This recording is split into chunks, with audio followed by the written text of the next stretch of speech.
Hello everyone, welcome back to my class. आज की class में हम लोग डिस्कस करेंगे imperialism.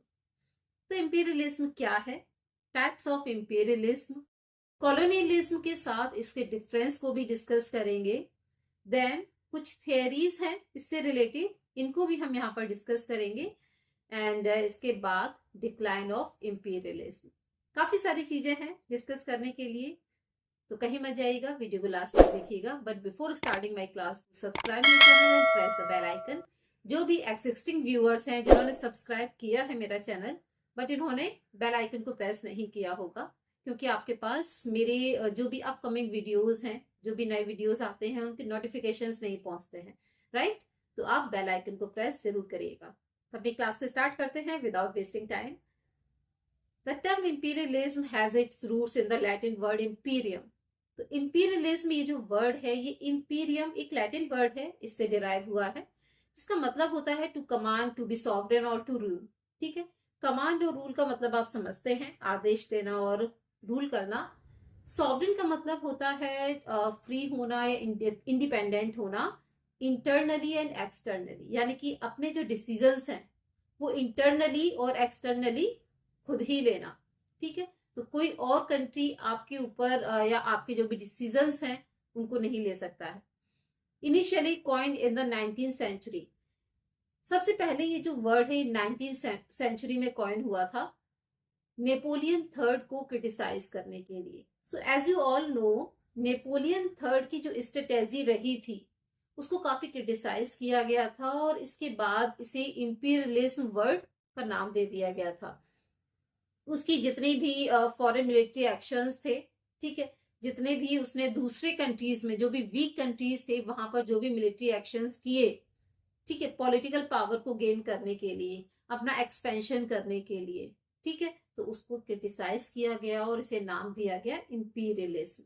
The emergence of the concept of imperialism. तो ये जो टर्म है इंपीरियलिज्म, ये 19th सेंचुरी के सेकेंड हाफ में हमें दिखाई देता है।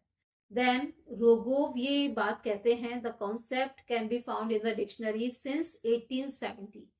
तो 1870s के समथिंग ये जो वर्ड हमें डिक्शनरी में भी देखने के लिए मिलता है। देन मुंकलर क्लैरिफाई करते हैं कि ब्रिटिश प्रधानमंत्री बेंजामिन डिज़रायली ने क्रिस्टल पैलेस में एक स्पीच दिया था, और इस स्पीच में उन्होंने इंपीरियलिज्म वर्ड को यूज किया था। ठीक है, तो बेसिकली ये जो स्पीच था उस वक्त, ये जो भी फॉरेन पॉलिसी थी, एक्सपेंशनिस्ट जो फॉरेन पॉलिसी थी, उससे रिलेटेड थी इन 1872। क्लियर? अब जान लेते हैं कि इंपीरियलिज्म एक्चुअली होता क्या है। इंपीरियलिज्म एक कंट्री का डोमिनेशन होता है अदर कंट्रीज के ऊपर, उसका एक्सपेंशन हम मान सकते हैं कि वो किस तरह से अपनी जो पॉलिटिकल स्ट्रेटेजी है उसको दूसरे कंट्री के ऊपर थोपने की कोशिश करता है, और इस एक्सपेंशन को हम एक तरह से इंपीरियलिज्म के तौर पर जानते हैं। ठीक है, the expansion of a countries dominance over other countries through land conquest, यानी कि उस जमीन को जब वो जीत लेते हैं, और the imposition of political and economic dominance is known as imperialism. तो इंपीरियलिस्ट जो नेशन होते हैं, यानी कि इस तरह के जो देश होते हैं, वो दूसरे कंट्री की जो इकोनॉमी है उसको डोमिनेट करने की कोशिश करते हैं, और अपनी जो पॉलिटिकल हेजिमोनी है, यानी कि पॉलिटिकल जो उनका आधिपत्य है, उसको यहाँ पर वो एक्सटेंड करने की कोशिश करते हैं, बढ़ाने की कोशिश करते हैं। तो जब तक आप किसी भी कंट्री की इकोनॉमी पर कंट्रोल नहीं करेंगे, तब तक आप उसे अपने पूरी तरह से कंट्रोल में नहीं ले सकते हैं।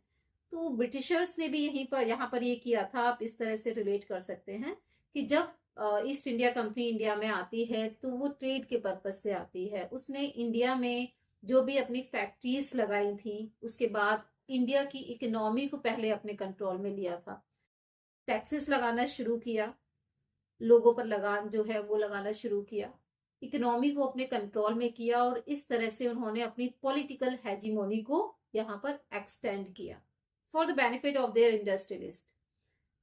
तो इस तरह की जो बड़े बड़े कंट्रीज हुआ करते थे, जो इंपीरियलिस्ट नेशंस थे, जो दूसरे देशों को अपने कंट्रोल में करते थे, तो वो क्या करते थे, अपने देश के जो इंडस्ट्रियलिस्ट हैं उनको बेनिफिट देने के लिए, अपने फायदे के लिए वो उस वीक कंट्री के लोगों का एक्सप्लॉयटेशन करते थे, उनके रिसोर्सेज का एक्सप्लॉयटेशन करते थे, अपनी लैंग्वेज को, अपने कल्चर को, इसके साथ ही अपने रिलीजन को उनके ऊपर थोपने की कोशिश करते थे। राइट? तो पूरी तरह से उनको कंट्रोल में किस तरह से लिया जा सकता है? उनकी इकोनॉमी, उनकी भाषा, सब पर अपना कंट्रोल करके। समटाइम्स इंपीरियलिज्म को कॉलोनियलिज्म के साथ कंपेयर किया जाता है और उसे कभी कभी एक भी समझ लेते हैं, बट ये दोनों एक नहीं है, ये डिफरेंट है। क्या डिफरेंस है उसको डिस्कस करते हैं। Colonialism is a situation when a country physically dominates another country. तो कॉलोनियलिज्म क्या है? जब दूसरे कंट्री को फिजिकली उसे हराया जाता है, उसके साथ वॉर की जाती है, उसे अपने फिजिकली डोमिनेट करने की कोशिश की जाती है with the intention of utilising its resources, और इंटेंशनली वहां पर जाकर उसके रिसोर्सेज को वो यूज करते हैं, and this can be done through war और डिप्लोमेटिक मीन्स। ठीक है, जैसे ब्रिटेन ने इंडिया को अपनी कॉलोनी बनाया था, है ना। यहाँ पर वो इंडिया के जो भी सामान था, जो भी रिसोर्सेज थे, उनको चीप प्राइसेस पर वो लेते थे, ठीक है, और ब्रिटेन में जाकर वो हाई प्राइसेस पर उसको बेचते थे। While imperialism occurs when one nation works to establish an empire, और इंपीरियलिज्म यानी साम्राज्यवाद कब होता है? जब एक देश जो है वो अपना एम्पायर एस्टेब्लिश करता है और उसको बढ़ाने के लिए वो दूसरे कंट्रीज पर कंट्रोल करता है। ठीक है, तो यहाँ पर एक्सपेंशन वाली बात आ जाती है। अपना जो एम्पायर है उसको बढ़ाने की कोशिश करना, अपनी जो बाउंड्रीज हैं, बॉर्डर्स हैं, उनको बढ़ाने की कोशिश करना, उनका एक्सपेंशन करने की कोशिश करना। तो जब हम अपनी बॉर्डर को बढ़ाने की कोशिश करते हैं ना, धीरे धीरे अपना साम्राज्य बढ़ाने की कोशिश करते हैं, कोई भी कंट्री अपना एरिया बढ़ाने की कोशिश करता है, तो सामने आने वाले जो भी छोटे छोटे देश होते हैं ना, उनको भी अपने कंट्रोल में करता जाता है। दैट इज इंपीरियलिज्म, है ना। The word colony is derived from the Latin colonies, तो विच मीन्स टू फार्म। इसका मतलब यहाँ पर ये होता है कि ये खेती करना एक तरह से। The word imperialism is derived from the Latin imperium, ये हम लोग पढ़ चुके हैं, which means to command, to rule. So examples of colonialism include the British occupation of India, as I told you, Australia, Southern and Central Africa, as well as the French occupation of Western and North Africa. These are the examples of colonialism. While imperialism examples include the 19th century race for Africa and China's rule over Vietnam from 1111 BC to 983 AD. Types of imperialism. So basically there are three types of imperialism: colonies, protectorate, and spheres of influence. Modes of imperialism. Imperialism can be formal and informal both. दोनों ही तरह का हो सकता है imperialism. Formal का मतलब यहाँ पर ये होता है कि इसमें एनेक्सेशन होता है और डायरेक्ट रूल होता है। एनेक्सेशन का मतलब है कि यहाँ पर उस कंट्री पर अटैक किया जाता है, उसको अपने में मिला लिया जाता है और एक तरह से डायरेक्ट रूल किया जाता है। इनफॉर्मल एम्पायर का मतलब यहाँ पर होता है कि इसमें इनडायरेक्टली रूल किया जाता है बाय द लोकल एलिट्स। अब ये लोकल एलिट्स क्या होते हैं? यानी अपने ही देश के कुछ ऐसे एलिट क्लास लोग, जो हाई प्रोफाइल जो लोग होते हैं, जो लीगली तो इंडिपेंडेंट होते हैं लेकिन पॉलिटिकली वो डिपेंडेंट होते हैं उस कंट्री के ऊपर, है ना। यानी कि सपोज कि इंडिया के जो भी हाई प्रोफाइल जो लोग हैं, एलिट क्लास जो लोग हैं, जो लीगली तो यहाँ पर इंडिपेंडेंट हैं, वो अपना खुद का काम कर रहे हैं, उनका खुद का अपना बिजनेस है, फर्म है, तो वो यहाँ पर रूल करते हैं। यानी कि जितने भी रूल्स बनेंगे, जितने भी लॉ बनेंगे, वो उनके अकॉर्डिंग बनते हैं। ठीक है, तो वो लीगली यहाँ पर इंडिपेंडेंट है, बट पॉलिटिकली वो यहाँ पर डिपेंडेंट है कंट्री के ऊपर। Similarly there are 3 broad types of empires. तो यहाँ पर इस अगर पर्सपेक्टिव से हम लोग देखते हैं तो 3 तरह के एम्पायर हमें यहाँ पर देखने के लिए मिलते हैं। फर्स्ट है यहाँ पर ट्रेडिंग एम्पायर्स। तो ट्रेडिंग एम्पायर्स क्या होते हैं? ट्रेडिंग एम्पायर्स जो स्टार्टिंग में हम लोग देखते हैं ना, इनिशियल डेज में होता था कि कोई कंट्री दूसरे कंट्री में जाता है ट्रेडिंग के पर्पज से, और फिर वहां पर उसकी इकोनॉमी पर अपना कंट्रोल कर लेता है, जैसे ये ब्रिटेन ने इंडिया में किया था। तो वो ट्रेडिंग पर्पज से आए थे। या फिर आप यहाँ पर देख सकते हैं पुर्तगाल और स्पेन, इनका भी एग्जाम्पल लिया जा सकता है। सेकेंड है industrial empires with full fledged colonies such as Britain and France. तो फुल फ्लीज्ड का मतलब होता है पूरी तरह से उसे उपनिवेश बना लेना। इंडस्ट्रियल एम्पायर्स, तो इसमें जैसे आपने ब्रिटेन में देखा था कि ब्रिटेन यहाँ आता है और इंडिया को अपनी पूरी तरह से अपना कॉलोनी बना लेता है ना। तो वो अपने इंडस्ट्रियल एम्पायर को, अपनी इंडस्ट्रीज को, अपने व्यापार को बढ़ाने के लिए यहाँ पर आए थे, है ना। थर्ड है इंडस्ट्रियल एम्पायर्स विदाउट और विद फ्यू फॉर्मल कॉलोनीज। यहाँ पर दो कैटेगरी हमें देखने के लिए मिलती हैं कि इंडस्ट्रियल एम्पायर्स तो बनाए गए हैं, पर यहाँ पर कुछ देशों को फॉर्मल कॉलोनी बनाया गया है फॉर इंडस्ट्रियल पर्पस, कुछ को नहीं बनाया गया है। तो इसमें सबसे ऊपर नाम आता है जर्मनी का। ठीक है, बात कर लेते हैं कि किस तरह से ये जो इंपीरियलिज्म है, यानी कि जो कैपिटलिस्ट एक्सपेंशन हुआ है लीडिंग एम्पायर्स का, तो वो किस तरह से डेवलप हुआ है। डिफरेंट डिफरेंट टाइम में, डिफरेंट डिफरेंट एरा में हमें अलग अलग स्टेजेस देखने के लिए मिलती हैं। ठीक है, तो देयर आर बेसिकली 5 स्टेजेस, 5 हमें स्टेजेस देखने के लिए मिल रही हैं। तो सबसे पहले की बात करते हैं हम। ठीक है, फर्स्ट है end of 15 to mid 17th century. इस टाइम में हम देखते हैं rise of commercial capital and rapid growth of world commerce. Okay, second है mid 17 to later 18th century. इसमें commercial capital ripens into a dominant economic force. Okay, Hindi में भी है, आप देख सकते हैं स्क्रीन पर ही। Late 18th century to 1870s, इस बीच में हम देखते हैं era of industrial capital. Industrialisation है वो इस वक्त हमें देखने के लिए मिलता है। एक इंडस्ट्रियल जो कैपिटल है वो यहां से होनी शुरू हो जाती है। 1880 टू वर्ल्ड वॉर 1, 1880 से वर्ल्ड वॉर फर्स्ट का जो टाइम रहा है, in between rise of monopoly capital, division of globe etcetera. ठीक है, मोनोपोली कैपिटल यानी एकाधिकार पूंजी का यहाँ पर उदय देखने के लिए मिलता है, एंड डिवीजन ऑफ ग्लोब। तो यहाँ जो वर्ड है वो अलग अलग पार्ट्स में डिवाइड हो जाता है, जैसा कि हम लोग वर्ल्ड वॉर फर्स्ट के टाइम पर देखते हैं, है ना। पोस्ट वर्ल्ड वॉर 1, अब फर्स्ट वर्ल्ड वॉर के बाद का जो टाइम है उसमें काफी सारी चीजें हमें यहाँ देखने के लिए मिल रही हैं। सोशलिज्म, डीकोलोनाइजेशन, ठीक है, rise of multinational corporations. Okay, तो ये सारी चीजें हमें यहाँ पर देखने के लिए मिल रही हैं। 5 स्टेजेस हैं और 5 स्टेजेस में हमने इंपीरियलिज्म को यहाँ पर डिवाइड किया है। तो बात करते हैं कि डिक्लाइन क्यों होता है इंपीरियलिज्म का। कुछ पॉइंट्स में हमने इसे रखा है। फर्स्ट पॉइंट है imperialism and nationalism had negative effect. World war 1 started in 1914 due to conflicts between nations. तो यहाँ पर जो इंपीरियलिज्म था और नेशनलिज्म था, इसका एक नेगेटिव इम्पैक्ट पड़ता है, क्योंकि ये एक पॉजिटिव चीजें नहीं थी। पॉजिटिवली हमने इसको स्टार्टिंग में लिया था जब ब्रिटेन ने इसे अडॉप्ट किया था, तो ब्रिटेन का यहाँ पर काफी सारा एक्सपेंशन हुआ, उसका इन्फ्लुएंस बाकी कंट्रीज पर हुआ, तब हमने इसे पॉजिटिवली लिया। लेकिन जब ये यूनिवर्सली अप्लाई हुआ है, अदर कंट्रीज को इंपीरियलिज्म के पर्सपेक्टिव से देखा जाने लगा है, तब हमें इसका जो नेगेटिव इफेक्ट है वो देखने के लिए मिलता है। तो अगर किसी भी चीज का नेगेटिव इफेक्ट होता है तो वो ज्यादा टाइम तक नहीं रह पाती है। यही चीजें इंपीरियलिज्म के साथ हुई हैं।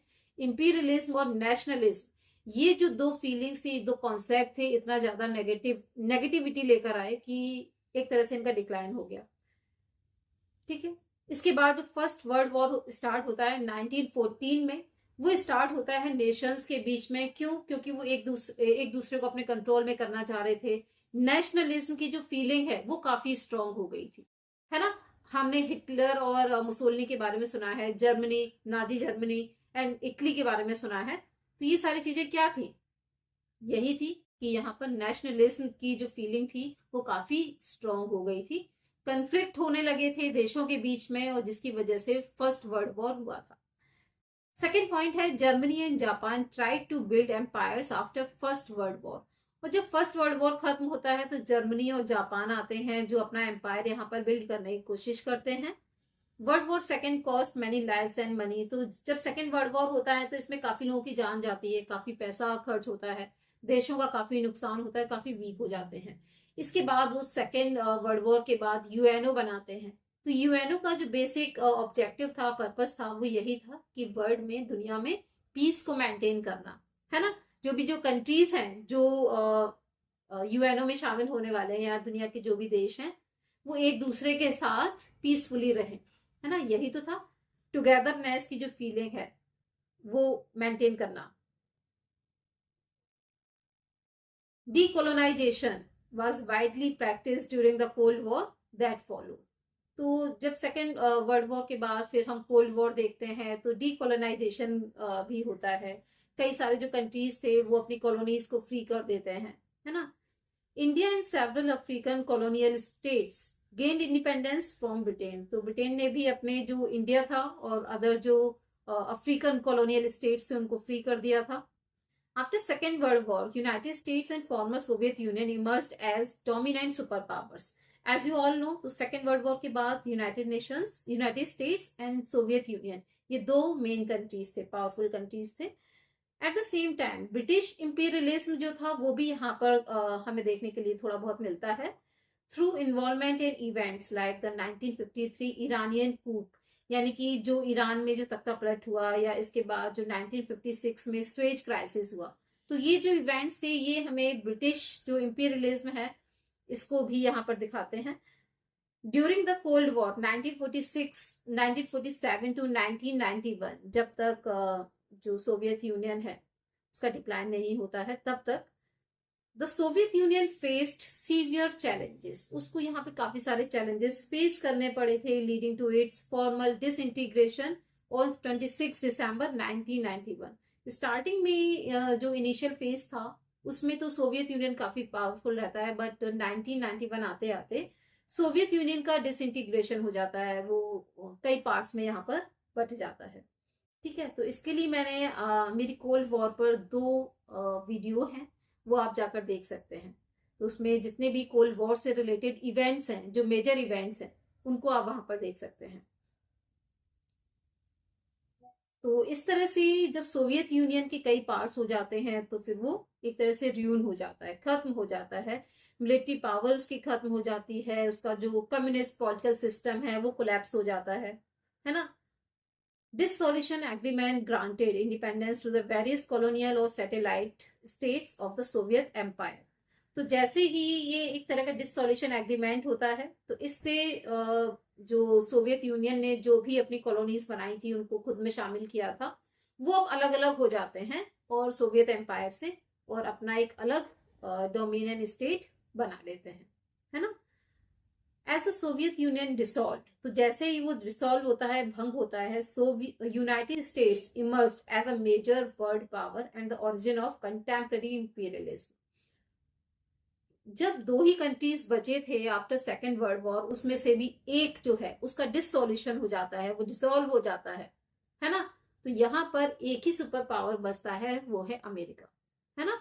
One polar system. अभी तक तो हम सेकेंड वर्ल्ड वॉर के टाइम बाद या फिर ड्यूरिंग कोल्ड वॉर हम क्या कह रहे थे, बायपोलर सिस्टम चल रहा है ना, कि यहाँ पे 2 सुपर पावर्स हैं। BI का मतलब होता है 2, तो 2 सुपर पावर्स हैं, यानी कि जो पोलर है, जो वर्ल्ड है, वो 2 पार्ट्स में डिवाइडेड है। तो जब अब सोवियत यूनियन का डिक्लाइन हो चुका है तो अब हम वर्ल्ड को कहते हैं कंटेम्पररी इंपीरियलिज्म, या फिर हम इसे वन पोलर सिस्टम भी कह सकते हैं, है ना, जिसमें सिर्फ अमेरिका ही एक सुपर पावर है। तो आज की क्लास में इतना ही रखते हैं। आई होप सो आपको क्लास पसंद आया होगा। इसी टॉपिक के पार्ट 2 में हम लोग डिस्कस करेंगे थेरीज ऑफ इंपीरियलिज्म को। बेसिकली 2 तरह की थेरीज होती हैं इंपीरियलिज्म में, मेट्रोसेंट्रिक एंड पेरीसेंट्रिक। इनको डिटेल में डिस्कस करेंगे पार्ट 2 में। तो बताइएगा मुझे कैसी लगी आपको क्लास, आप कमेंट सेक्शन में भी लिखकर भेज सकते हैं। आपके जो भी सजेशंस हो उनको, या जो भी क्वेरीज हैं आप उन्हें भी मुझे लिखकर भेज सकते हैं। मिलते हैं नेक्स्ट क्लास में। Till then take care, bye bye.